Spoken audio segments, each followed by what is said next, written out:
Perkenalkan, nama aku Viola Veronica dengan NIM 23040200097. Halo, perkenalkan nama aku Amanda Fira Agustina dengan NIM 230402119. Hai semuanya, Assalamualaikum warahmatullahi wabarakatuh. Di sini kami akan memaparkan hasil diskusi kami terkait materi metode simplex, mata kuliah program linear yang diampu oleh Dr. Ariworo Kurniasih SPD MTB. Di sini kelompok kami akan bahas mengenai optimasi biaya produksi cairan pembersih ramah lingkungan menggunakan metode simplex. Yang pertama adalah pendahuluan. Di tengah meningkatnya kesadaran akan pentingnya produk rumah tangga yang aman dan ramah lingkungan, banyak UMKM mulai berinovasi dengan menggunakan bahan-bahan alami dan lokal. Salah satunya adalah UMKM bersih alami yang memproduksi cairan pembersih berbasis ekstrak jeruk, alkohol nabati, dan air distilasi. Untuk mendorong keberlanjutan dan mendukung petani serta produsen lokal, pemerintah memberikan subsidi terhadap beberapa bahan baku utama. Namun, produsen tetap harus mempertimbangkan berbagai faktor teknis seperti efektivitas pembersih, kestabilan campuran, dan kapasitas kemasan. Dalam kondisi terbatas ini, produsen dihadapkan pada tantangan, yaitu bagaimana memilih kombinasi bahan yang paling hemat biaya, namun tetap memenuhi semua syarat kualitas produk. Permasalahan ini dapat diselesaikan dengan pendekatan matematika yang disebut program linear, yaitu mencari nilai optimal dari suatu fungsi tujuan dengan sejumlah kendala. Selanjutnya, landasan teori. Metode simplex adalah suatu prosedur perhitungan yang berulang-ulang dengan ulangan terbatas yang dimulai dari suatu penyelesaian dasar visible atau PDF.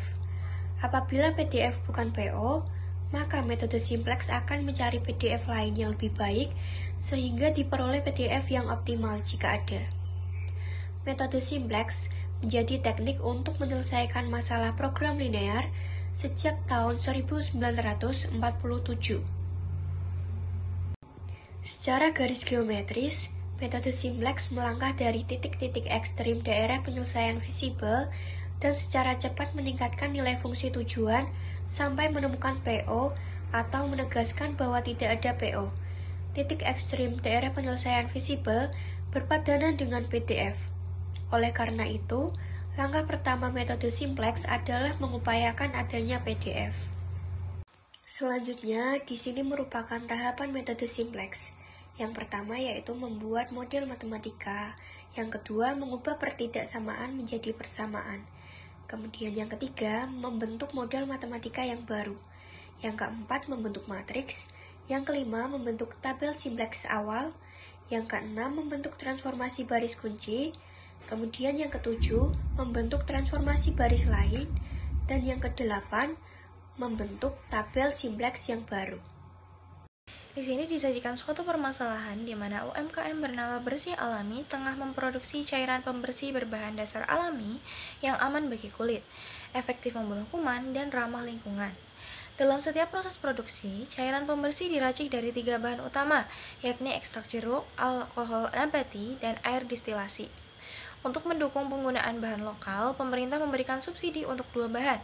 Ekstrak jeruk disubsidi sebesar Rp6.000 per liter, sedangkan alkohol nabati disubsidi sebesar Rp4.000 per liter. Air distilasi belum disubsidi sehingga tetap dikenai biaya sebesar Rp4.000 per liter. Setiap bahan memberikan kontribusi yang berbeda terhadap efektivitas dan tingkat keasaman atau pH cairan. Penggunaan ekstrak jeruk menambah kandungan zat aktif pembersih sebesar 2% per liter, sekaligus membantu menjaga kestabilan pH larutan dengan menetralkan tingkat keasaman, yakni dengan berpengaruh positif terhadap pH sebesar 1 satuan. Sebaliknya, alkohol nabati, meskipun mengandung 5% zat aktif pembersih per liter, di mana itu merupakan persentase tertinggi di antara ketiganya, namun zat tersebut menurunkan kestabilan pH larutan, yakni menurunkan sebesar 1 satuan.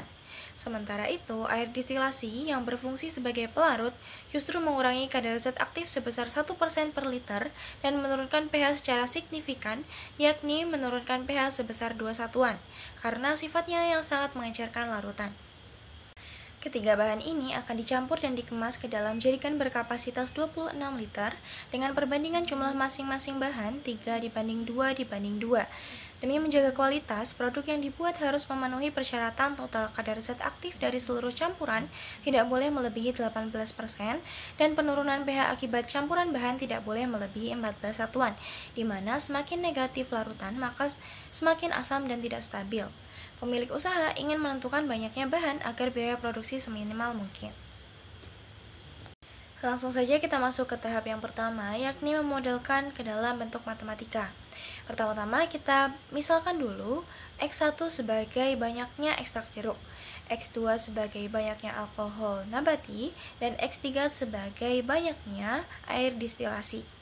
Kita ketahui pada soal bahwa pemilik usaha ingin meminimalkan biaya produksi, sehingga bentuk matematikanya menjadi minimal si Z sama dengan negatif 6X1 dikurangi 4X2 ditambah 4X3, di mana negatif 6X1 itu didapatkan dari biaya subsidi dari ekstrak jeruk yakni sebesar Rp6.000, kemudian negatif 4X2 didapatkan dari biaya subsidi alkohol nabati sebesar Rp4.000 dan juga 4X3 didapatkan dari pengeluaran untuk biaya air distilasi yakni sebesar Rp4.000.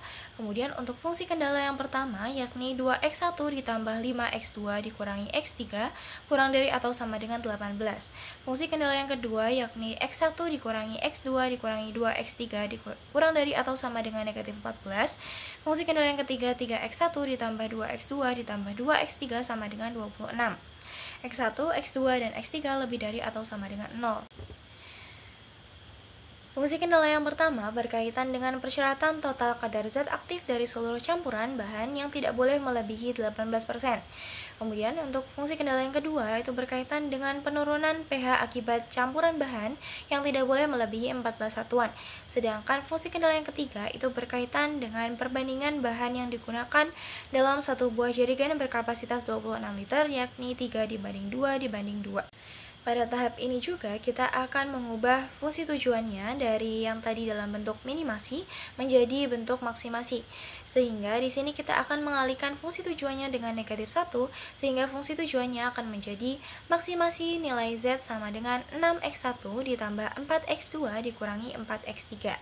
Sedangkan untuk fungsi kendalanya di sini kita dapat lihat pada fungsi kendala yang kedua, yakni X1 dikurangi X2 dikurangi 2X3 kurang dari atau sama dengan negatif 14.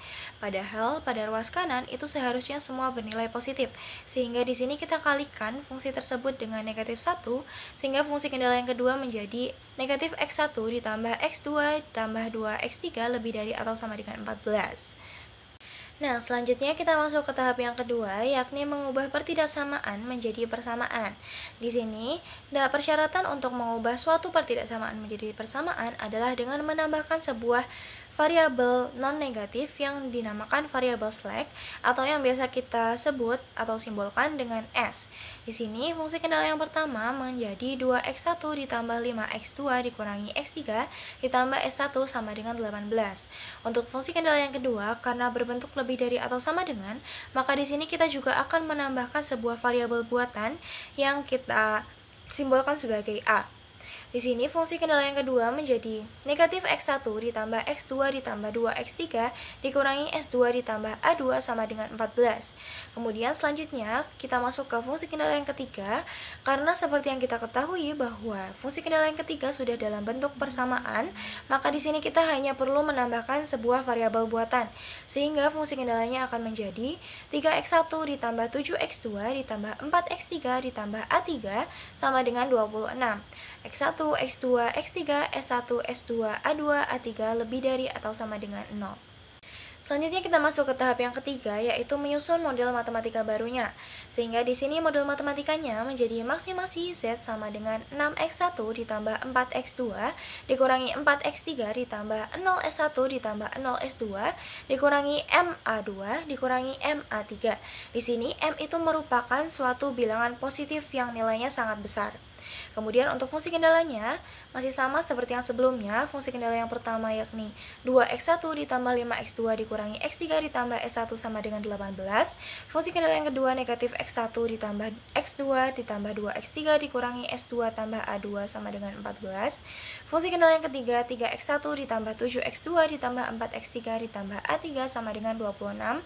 x1, x2, x3, s1, s2, a2, a3 lebih dari atau sama dengan 0. Kita masuk ke tahap yang keempat, yaitu dengan memodelkan ke dalam bentuk matriks seperti pada di gambar.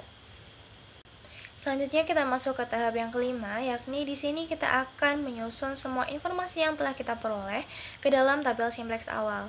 Nah, tabel simplex awal ini memuat CB, VDB, Ki, ZC, ZC min CC, kemudian ada kolom penilaian, dan juga koefisien-koefisien dari fungsi tujuan yang kita sebut sebagai CC. Nah, kemudian VDB itu merupakan variabel-variabel yang masuk ke dalam basis, CB itu merupakan koefisien dari variabel-variabel yang masuk ke dalam basis, ZC merupakan hasil perkalian antara CB dengan kolom-kolom yang bersesuaian, ZC min CC adalah hasil pengurangan dari ZC dengan CC yang merupakan koefisien dari fungsi tujuan.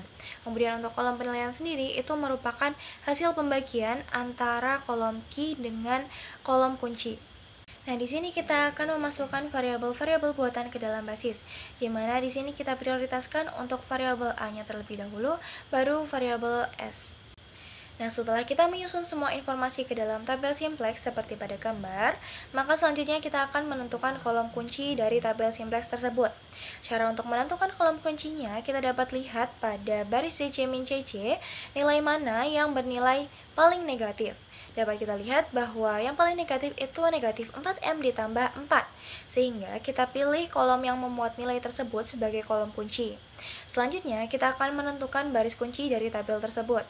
Maka di sini kita dapat lihat pada kolom penilaian, kira-kira nilai manakah yang bernilai positif namun paling kecil. Nah, di sini dapat kita lihat bahwa nilai positif terkecilnya yaitu 7, sehingga kita pilih baris 2 sebagai baris kunci.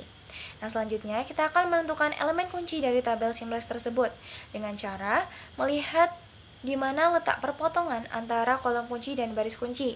Di situ dapat kita lihat bahwa perpotongannya terletak pada nilai 2 yang kita beri warna merah. Maka di sini elemen kuncinya bernilai 2. Lanjut, kita masuk ke tahap yang keenam, yakni transformasi baris kunci, di mana untuk melakukan transformasi baris kunci, kita perlu membagi setiap elemen pada baris kunci dengan elemen kuncinya. Di sini elemen kuncinya tadi adalah 2, maka kita akan membagi setiap elemen pada baris kunci sehingga menjadi 7, negatif 1/2, 1/2, 1, 0, negatif 1/2, 1/2, dan juga 0. Kita masuk ke tahap yang ketujuh, yakni transformasi baris lain, di mana transformasi baris lain ini maksudnya adalah dengan mentransformasikan baris selain baris kunci. Tadi kita ketahui bahwa baris kuncinya berada pada baris 2, maka pada tahap ini kita akan mentransformasi baris pertama dan baris ketiga, di mana untuk rumus mentransformasi baris lain ini berbeda dengan untuk mentransformasi baris kunci. Rumusnya sudah tertulis pada gambar, sehingga nantinya setelah kita menerapkan rumus yang ada, baris 1 akan menjadi 25, 3/2, 11/2, 0, 1, negatif 1/2, 1/2, dan juga 0. Sedangkan baris ketiga akan menjadi 12, 4, 1, 0, 0, 1, negatif 1, dan 1. Selanjutnya kita masuk ke tahap yang ke-8, yakni dengan menyusun hasil dari transformasi baris kunci dan juga transformasi baris lainnya ke dalam tabel simplex yang baru. Ini merupakan tahap terakhir dari metode simplex, sehingga pada tahap ini kita juga akan menentukan apakah program tersebut sudah dapat dikatakan sebagai optimal atau belum dengan melihat pada baris ZC min CC.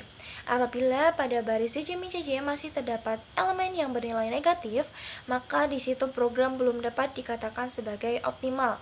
Maka selanjutnya, apabila program belum optimal, kita akan melakukan iterasi tahap 6 sampai tahap 8 sampai semua elemen pada ZC min CC bernilai positif dan program dapat dikatakan optimal. Nah, di sini kita amati pada baris ZC min CC bahwa masih terdapat beberapa elemen yang bernilai negatif. Maka selanjutnya kita akan memilih kembali nilai yang paling negatif, di mana itu merupakan negatif 4 dikurangi 4M.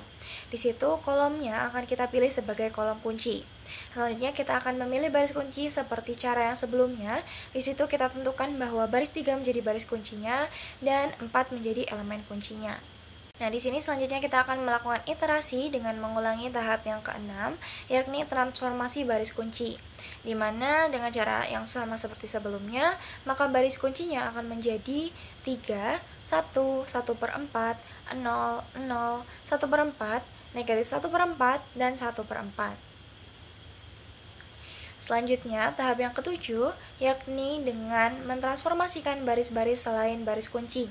Yang pertama itu ada baris 1, sehingga nilainya menjadi 41/2, 0, 41/8, 0, 1, negatif 7/8, 7/8, negatif 3/8. Sedangkan untuk baris kedua akan menjadi 17/2, 0, 5/8, 1, 0, negatif 3/8, 3/8, dan juga 1/8. Kita akan masuk ke tahap yang 8, yakni kita akan menyusun hasil dari transformasi baris kunci dan juga transformasi baris lainnya ke dalam sebuah tabel simplex yang baru. Selanjutnya, kita akan melihat kembali pada baris CC-CC apakah masih terdapat elemen yang bernilai negatif. Nah, di sini dapat kita cermati bahwa masih terdapat elemen yang bernilai negatif, yakni negatif 5.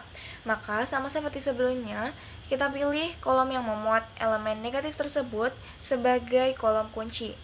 Selanjutnya kita pilih baris kuncinya sama seperti cara yang sebelumnya. Di sini kita tentukan baris kuncinya yakni baris pertama dan elemen kuncinya yakni 41/8. Lalu kita mengulangi tahap yang ke-6, yakni transformasi baris kunci, sehingga baris kuncinya akan menjadi 4, 0, 1, 0, 8/41, negatif 7/41, 7/41, dan negatif 3/41. Lanjut ke tahap yang ke-7, yakni transformasi baris selain baris kunci, di mana untuk baris yang kedua itu akan menjadi 6, 0, 0, 1, negatif 5/41, negatif 88/328, 88/328, dan 56/328. Sedangkan untuk baris ketiga akan menjadi 2, 1, 0, 0, negatif 8/164, 48/164, negatif 48/164, dan juga 44/164. Sama seperti sebelumnya, kita lanjut ke tahap yang ke-8, yakni kita akan menyusun hasil dari transformasi baris kunci dan transformasi baris lainnya ke dalam suatu tabel simplex yang baru. Nah, setelah kita susun ke dalam tabel simplex baru, kita kembali melihat pada baris CC-CC apakah masih terdapat nilai elemen yang bernilai negatif. Dapat kita lihat bahwa di situ sudah tidak terdapat elemen yang bernilai negatif, sehingga program dikatakan optimal. Maka selanjutnya kita masuk ke bagian hasil. Di situ kita lihat pada VDB atau variabel yang sudah masuk ke dalam basis. Di situ ada X1, X2, dan X3, di mana nilai untuk X1-nya itu adalah 2, X2-nya 4, dan X3-nya sama dengan. Karena program sudah optimal, maka selanjutnya kita lihat pada kolom VDB dan juga kolom key. Di situ untuk kolom VDB memuat X1, X2, dan X3, sedangkan kolom key memuat nilai 2, 4, dan juga 6. Nah, maka di sini untuk nilai X1 itu sama dengan 2, X2 sama dengan 4, dan juga X3 sama dengan 6. Selanjutnya, setelah kita mengetahui nilai dari masing-masing variabel X1, X2, dan juga X3, maka kita dapat mensubstitusikan nilai-nilai tersebut ke dalam fungsi tujuan yang telah kita ketahui di awal. Nah, di awal fungsi tujuannya kita ubah menjadi zmax, di mana fungsi tujuannya itu adalah 6x1 ditambah 4x2 dikurangi 4x3, dan apabila kita substitusikan semua nilai-nilai dari x1, x2, dan x3 akan menghasilkan nilai 4. Di sini berarti nilai maksimumnya adalah 4. Nah, tapi kembali lagi pada pertanyaan soal di awal bahwa pemilik usaha ingin meminimumkan biaya produksi, sehingga di sini kita butuhkan Z-min-nya, di mana untuk mendapatkan Z-min-nya kita dapat mengalihkan Z-max-nya dengan negatif 1. Maka di sini kita kalikan nilai 4 tadi dengan negatif 1 sehingga Z-min sama dengan negatif 4. Angka negatif 4 pada fungsi tujuan menunjukkan bahwa total biaya produksi efektif setelah dihitung berdasarkan kombinasi bahan dan subsidi adalah sebesar Rp4.000 di bawah 0, atau dapat diartikan bahwa kombinasi bahan yang digunakan tidak hanya memenuhi semua syarat kualitas produk, tetapi juga menghasilkan total biaya yang lebih rendah dari 0, karena bantuan subsidi dari pemerintah lebih besar daripada biaya aktual bahan. Ini menunjukkan bahwa strategi penggunaan bahan bersubsidi memberikan efisiensi produk yang optimal. Nah, kita juga bisa mengecek hasil pengerjaan kita tadi menggunakan software POM-QM. Di sini dapat kita lihat pada baris solution, di situ pada kolom X1 itu sama dengan 2, kolom X2 itu sama dengan 4, kolom X3 sama dengan 6. Nah, ini sudah sesuai ya teman-teman dengan hasil yang kita peroleh tadi, bahwa X1 itu sama dengan 2, X2 sama dengan 4, dan juga X3 sama dengan 6. Sehingga hasil pengerjaan kita terkonfirmasi benar oleh POM-QM. Sekian hasil diskusi yang dapat kami sampaikan. Semoga bermanfaat. Terima kasih. Wassalamualaikum warahmatullahi wabarakatuh.